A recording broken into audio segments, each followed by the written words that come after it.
नमस्कार दोस्तों, मैं हेमंत जगताप कॉइन की दुनिया में आपका एक बार से फिर स्वागत है दोस्तों। तो दोस्तों, आज का टॉपिक बहुत ही महत्वपूर्ण होने वाला है और वीडियो अंत तक देखिएगा दोस्तों।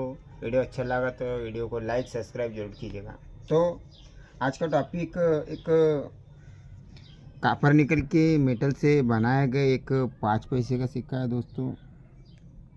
तो इस तरह से इन पे मीट मार्क कैसे आते थे और ये अपने को अपने कलेक्शन में रहे तो ये कितने पैसे दे सकते हैं और इसका अपने को कलेक्शन में रखने से कुछ फ़ायदा है कि आगे चल के कुछ इसका फ़ायदा है कि नहीं दोस्तों।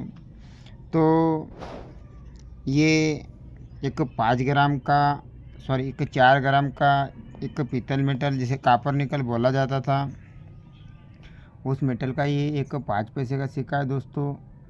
तो ये इंडिया की 3 मिनट से बनाए गए थे सिक्के, मुंबई, कलकत्ता और हैदराबाद।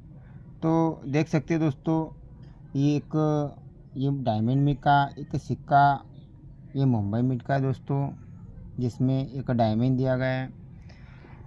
और भी बहुत प्यारा सा टॉपिक है जो आप देख सकते हो इस डायमंड को, किस तरह से ये डायमंड मिट मार्क, ये विषय आज एक डायमंड मिट मार्क का है। तो इसके लिए आपको मुझे दिखाना बहुत ही अनिवार्य था कि देख सकते हो दोस्तों, एक ये डायमंड शेप का एक डायमंड मिट मार्क है। तो ये मुंबई मिट का सिक्का है, लेकिन दोस्तों इसमें एक प्रकार से डायमंड में एक छोटा सा बिंदु का आकार दिया था सन 1960 से लगाकर 62 तक। और सन 1962 के बाद में फिर थोड़ा सा चेंजिंग हुआ जो हैदराबाद मिट की ओर से हुआ था। तो मैं दिखाना चाहूँगा कि किस तरह से चेंजिंग हुआ था दोस्तों। तो सबसे पहले मैं इस 60 के सिक्के को दिखाना चाहूँगा। तो देख सकते हो दोस्तों, ये डायमंड मिट मार है और उसमें एक छोटा सा बिंदु का आकार दिया गया था। तो ये हैदराबाद मिट की ओर से हुआ था दोस्तों। तो लोग बोलते हैं कि हैदराबाद मिट का सिक्का हमको आज तक नहीं मिला। तो इस तरह से मिट मार्क होता है। तो जो जानकार लोग होते हैं वो जानकारी जुटाते हैं, तो उस तरह से उनको सिक्के हाथ लग जाते हैं। तो इनकी छोटी छोटी बारीकियाँ होती है जो आप लोगों को समझना होता है कि किस तरह से किस मिट मार्क ने अपने निशान छोड़े थे और किस समय तक छोड़े थे। तो ये देख सकते हो सन 1962 का सिक्का है और इस पे भी एक मिट मार्क के अंदर में डायमंड के अंदर में एक छोटा सा शेप की बिंदु दी गई है। तो ये डॉट का आकार बीच में दिया गया था। तो ये 60 से लगा के 61 और 62 तक और 63 में चेंजिंग हो गया दोस्तों इसमें, जैसे कि ये 60 का, 61 का और ये 62 का और ये 63 का। तो जिसमें थोड़ा चेंजिंग आ गया दोस्तों। तो इसमें चेंजिंग ये आया कि आपको दिखाना पड़ेगा कि इस तरह से चेंजिंग आया दोस्तों।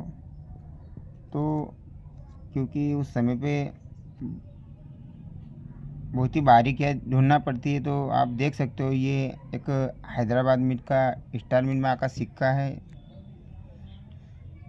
जैसे कि आपको दिखाना चाहूँगा दोस्तों, क्योंकि ये बहुत बारीकी की चीज़ होती है। तो आप देख सकते हो इस पे एक स्टार मिट मार्क है जो हैदराबाद का सिक्का है।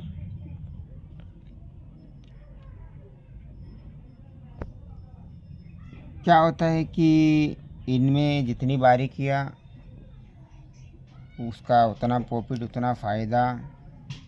तो ये सिक्का है कापर निकल मेटल का 5 ग्राम का सिक्का, जिसमें आपको ये देखना है कि जहाँ डायमंड शेप है वहाँ डायमंड शेप में एक छोटी सी बिंदु का आकार है।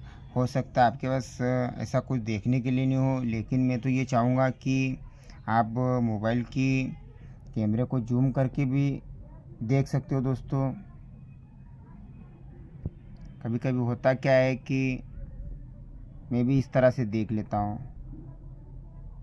तो आप मोबाइल में जाके जैसे कि कैमरा ऑन किया और उसको थोड़ा जूम करके देख लिया तो आपको साफ़ सुथरा एक नज़र आ जाएगा।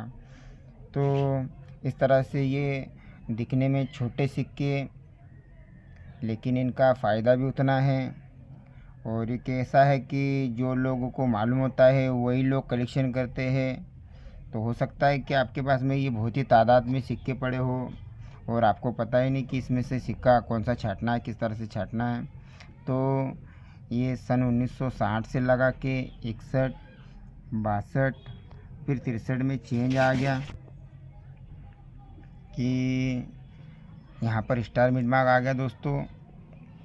तो दोस्तों जैसे कि 60 के 5 पैसे, 61 के 5 पैसे, 62 के 5 पैसे और 63 के 5 पैसे, इनका सेम प्राइस, लेकिन इसमें सिक्का महंगा। सिर्फ 3 मिनट से बनाए गए सिक्के हैं। हैदराबाद, कलकत्ता और मुंबई, क्योंकि उस समय पे नोएडा मीट का हुआ इतनी शुरुआत ही नहीं हुई थी वहाँ से। तो आप उसकी शुरुआत कब हुई थी उसके विषय में एक अगला वीडियो लाऊंगा जल्द से, कि नोएडा मिंट किस समय में स्टार्ट हुई थी और उसका कार्यकाल कब से शुरू हुआ था और उसको मिंट को सबसे पहला सिक्का भारत सरकार के द्वारा पे कौन सा दिया गया था बनाने के लिए। तो ऐसी छोटी छोटी बातों का टॉपिक होता है। तो आपको ये ध्यान रखना होगा जैसे कि मुंबई मिंट और कलकत्ता मिंट के सिक्के कॉमन कैटेगरी सिक्के हैं। और ये सिक्के जो है दोस्तों 60 से लगा के 61, 62 और 63 के सिक्के, तो ये स्केल की श्रेणी के सिक्के हैं दोस्तों।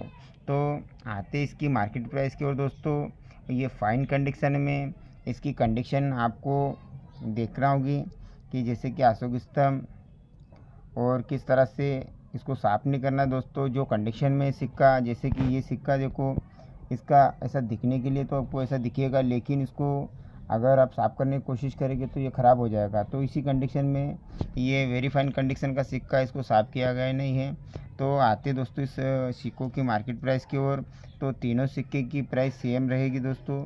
तो फाइन कंडीशन में इन सिक्कों की कीमत 100 रुपये, वेरी फाइन कंडीशन में 200 रुपये। यदि ये सिक्का अच्छी कंडीशन का A1C कंडीशन का रहा तो कीमत 300 रुपये हो जाती है दोस्तों।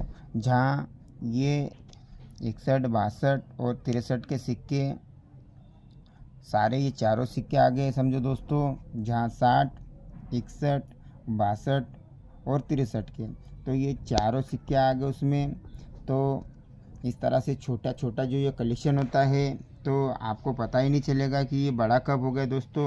और मैं तो इसी तरह के वीडियो देता हूँ जहाँ लोगों के पास में अपनी जो वस्तु है वो किसी ऐसे इसको हल्के में ना समझे, तो उस तरह से मैं छोटी चीज़ों की पहले जानकारी देता हूँ। बड़े चीज़ों की अक्सर मालूम हो जाती है जानकारी, ऐसी कोई बड़ी बात नहीं है, लेकिन इन छोटी चीज़ों से कलेक्शन होता है और ये छोटी छोटी चीज़ें कलेक्शन में बड़ा काम करती है।